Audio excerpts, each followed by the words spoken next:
You probably didn't mean to fund the empire of lust, but you did. Not with a single grand gesture, but with 1,000 small ones. Every time you paused your scroll, watched a reel twice, or tapped like on something that made your pulse quicken. You're not just a passive observer. You're the fuel. Lust didn't ask for your permission. It just figured out how to monetize your attention. From the moment humans started trading goods, they learned something powerful: desire sells.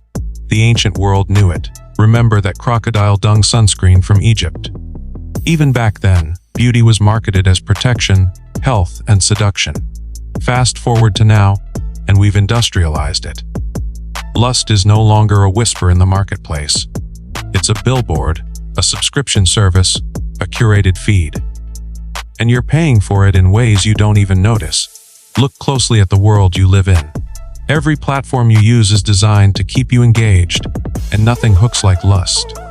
Not just overt sexuality, but the allure of what you don't have. Beauty, attention, admiration.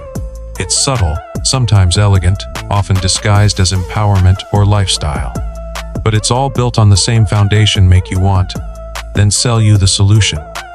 And the solutions are everywhere. Think about lingerie brands turning into billion-dollar symbols of self-expression, or social media influencers who blur the line between personal branding and personal exposure. Add in dating apps that gamify attraction and reward superficiality, and suddenly lust isn't just something you feel, it's something you perform. You curate your own desirability, even if you're not conscious of it. That gym selfie, that glow-up reel, that outfit post. Performance. You're both the actor and the audience. You're not weak for engaging with it. You're human. Lust plays on instincts older than civilization. But the industry knows that, and it's turned instinct into income. Your desire isn't just a feeling anymore. It's a product. And in this economy, it's one of the most valuable commodities on Earth. The question isn't whether you're paying. It's how much, and what it's costing you beyond money. You're not just buying products. You're buying promises. Promises that you'll be seen, wanted, envied. That you'll matter. And the minute you start to believe that, you're hooked. Because the promise is always just out of reach. That's the trick. You're sold the fantasy of fulfillment, but what you get is the illusion of progress. One more purchase. One more transformation. One more glow up. The beauty industry doesn't thrive on satisfaction. It thrives on insecurity. It needs you to believe you're not quite there. That your skin could be smoother, your body tighter, and your smile brighter. And so you spend. On serums, on sculpting, on supplements. You call it self-care, but deep down, it's often self-correction. You're not enhancing yourself. You're trying to fix something you were told is broken. And it's not just women. Men are increasingly pulled into the same vortex. Masculinity now has a look, a style, a subscription box. Six-pack abs, a jawline like a Greek statue, the alpha male, energy that's packaged and sold through influencers, fitness programs, columns, and dating coaches. You're told to level up, to dominate, to attract, and you pay for the tools to get there. But the goalposts keep moving. Remember when being fit meant being healthy. Now it means being shredded, glowing, and camera-ready 24/7. Even sleep is monetized. Biohacks, sleep masks, apps that promise you'll wake up looking like you've just returned from a retreat in Bali. Everything becomes a transaction. Your body, your time, your attention. And here's the sinister part, you start to believe that your worth is conditional.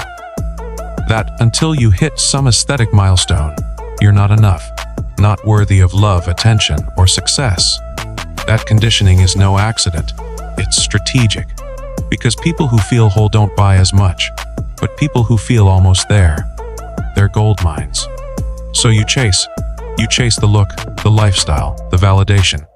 But you're running a race with no finish line. And the industry, it's cheering you on. Not because it wants you to succeed, but because it profits every time you try.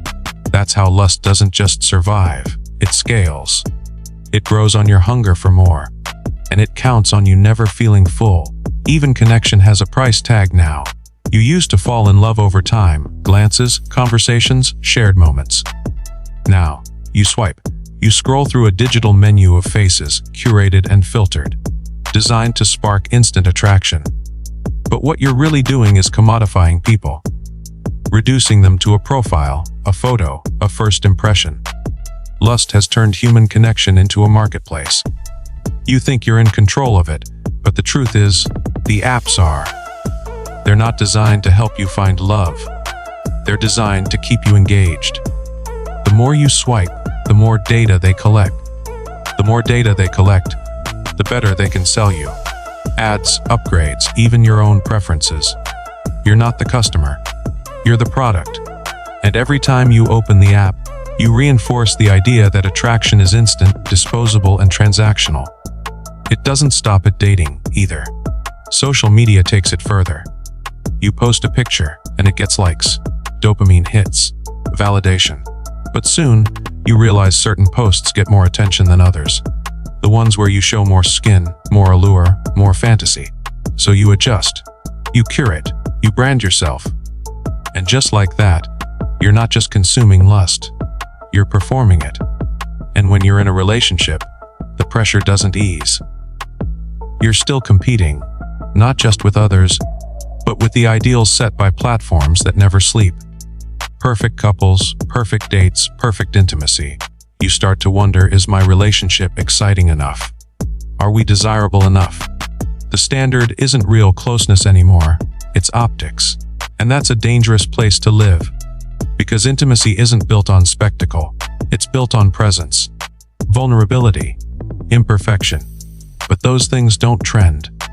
They don't get clicks. So they get drowned out by louder, flashier versions of connection that look good on screen, but leave you feeling hollow when the screen goes dark. And the industry, it offers solutions. Couples retreats, spice up your love life guides, products to recapture that spark. But the spark was never gone. It was just buried under the noise. And every time you believe the noise, you pay. Financially, relationally.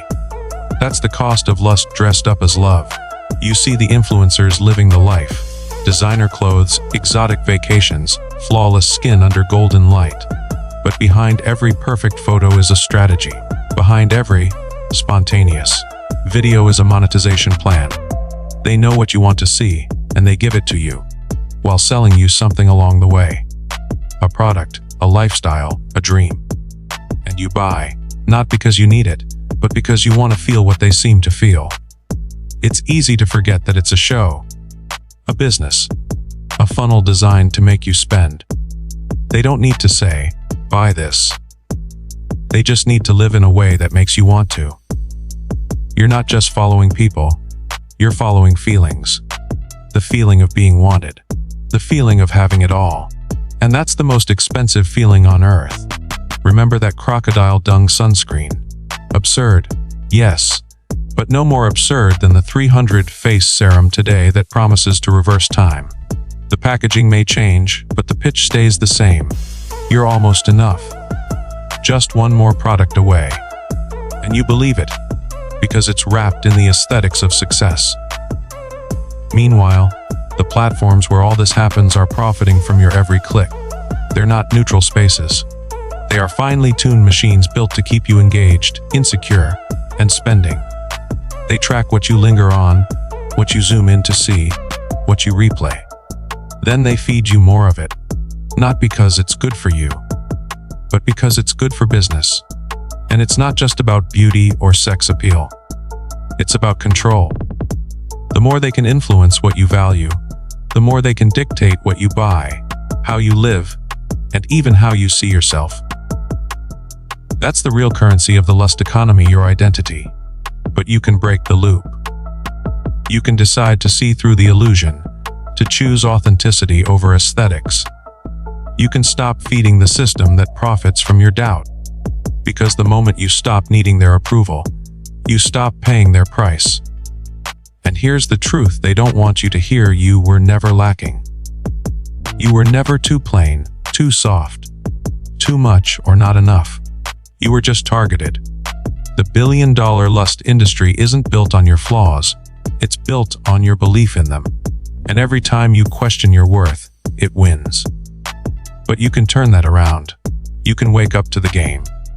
You can choose to reclaim your gaze, your wallet, your value. You don't have to keep chasing a moving target.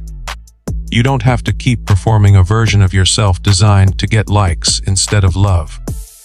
You can rewrite the rules.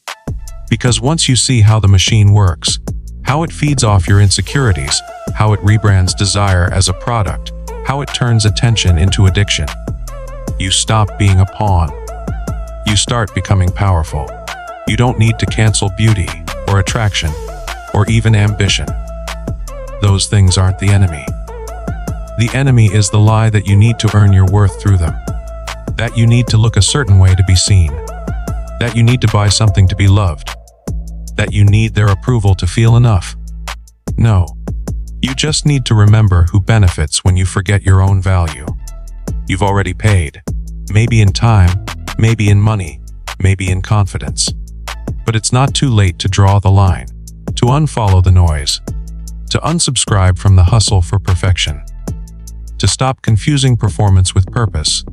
You can crave connection without commodifying yourself. You can enjoy beauty without chasing validation. You can pursue growth without feeding the system that profits from your self-doubt. The billion-dollar lust industry isn't some far-off empire. It lives in your feed, your mirror, your choices. But so does your freedom. And every time you choose authenticity over approval, every time you choose presence over performance, you chip away at its power. You don't have to play the game to win. You win the moment you walk away from the board. So take back your time. Take back your identity. Take back your power. You were never meant to be a customer in a store that sells self-worth.